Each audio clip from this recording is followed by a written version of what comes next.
izay havana ho ampitomboana ao aminareo hatrany anie ny fahasoavan'i Jesosy Kristy tompontsika.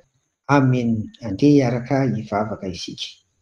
Ry Tompo rainay any an-danitra ao, indre ny hafalianay amin'izao marain'izao miantso ny anaranao. Ary izany no hanavaozanay indray ary ny fanoloranay ny fiainanay dia ny fonay Tompo miaraka amin'izao andro vaovao izao mba ho anjakanao Jesosy. Amin'ny anaranao no vanen'izany vavaka izany. Amen. Velon'ny finoana ny mpino ry havana miditra amin'ny herinandro faharoa amin'izany loha hevitra izany isika izao.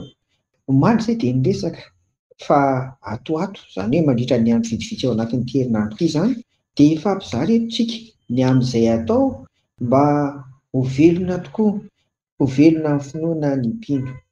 Iresaka mikasika amin'ny fijoroana vavolombelona ary sika amin'ity anio ity. Matetika ry havana raha vao niresaka hoe fijoroana vavolombelona no resahana dia ny ao an-tsain'ny maro ilay hoe milaza an'izay nataon'i Jesosy teo amin'ny fiainana. Eny, marina izany.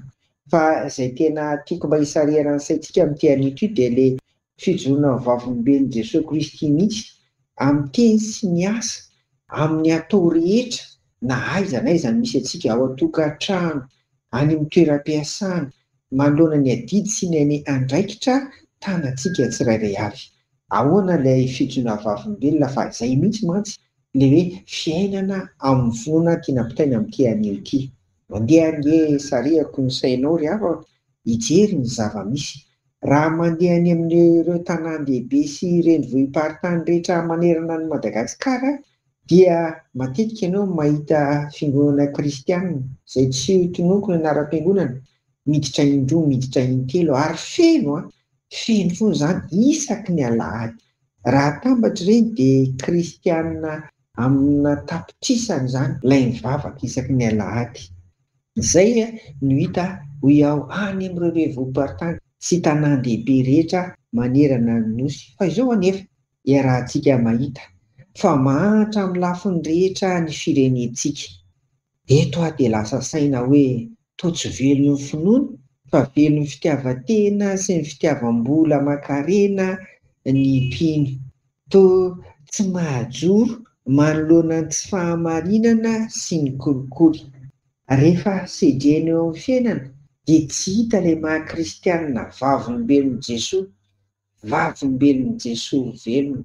Ry havako, ao anatin'izao fiarahantsika mandinika ny loha hevitra izao fa velon'ny finoana ary ny mpino dia fotoana izao hanehoana amin'ny atao rehetra fa velon'ny finoana ny mpino fa tsy velon'ny faharatsiana eto amin'izao tontolo izao sy ny tsy fahamarinana, indrindra ny tsy fahamasinana.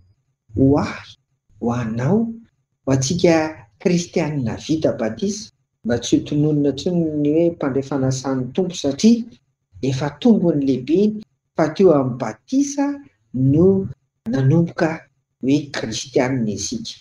Ry havako, mitaky fanoloran-tena vaovao indray ho antsika izany efa resahako ilay fahateraham-baovao fa tiana mananotranitra fa mitaky fanoloran-tena vaovao indray ho an'i Jesosy Kristy ry havana. Izao zava-misy iainantsika izao raha tia hijoro vavolombelona isika ary indrindra miankina isan'andro amin'ny hery sy ny fitarihan'ny fanahy masina manoloana ny zava-misy iainantsika ankehitriny. Eo anatrehanao ny vola aman-karena ohatra, eo anatrehanao ny hery sy ny fahefana ohatra, eo anatrehanao ny zavatra rehetra tahaka izany izay anananao safidy. Kely ry havana ny herintsika raha metehitra amin'ny herim-batana, herin-tsaina sy ny toy izany fotsiny. Fa tena mangataka ny hery sy ny fitarihan'ny fanahy masina amin'ny anaran'i Jesosy Kristy isika mba hahafahantsika mijoro vavolombelona amin'ny teny sy ny asa, amin'ny atao rehetra isan'andro. Ka na dia tsy manonona ny anaran'i Jesosy Kristy kory aza ianao dia efa hitan'ny olona fa mijoro vavolombelona amin'ny fahatahorana an'Andriamanitra amin'ny atao rehetra. Koa dia velon'ny finoana ny mpino ry havana dia hoe ary ny tompo aminao vakiana amin'ny anaran'i Jesosy reto soratra masina roa reto. Aza miombonao tamin'ny sasany, tehirizo madio ny tenanao. Ao amin'ny Timoty voalohany 5:2-20, tapany faharoa no misy an'izany. Ary koa aoka ho tsara ny fitondran-tenanareo amin'ny jedilisa. mba eo amin'izay hanendrika andehananareo indrindra ho mpanao ratsy no ahitan'ny asa tsara ataonareo ka ankalazana n'Andriamanitra amin'ny andron'ny famangina. Hitantsika tsara izany soratra masina izany havana ao amin'ny Petera voalohany toko 2:1-2. Izy ireo dia mivakiako arak'ilay dikateny fantsiana fahenina riavako.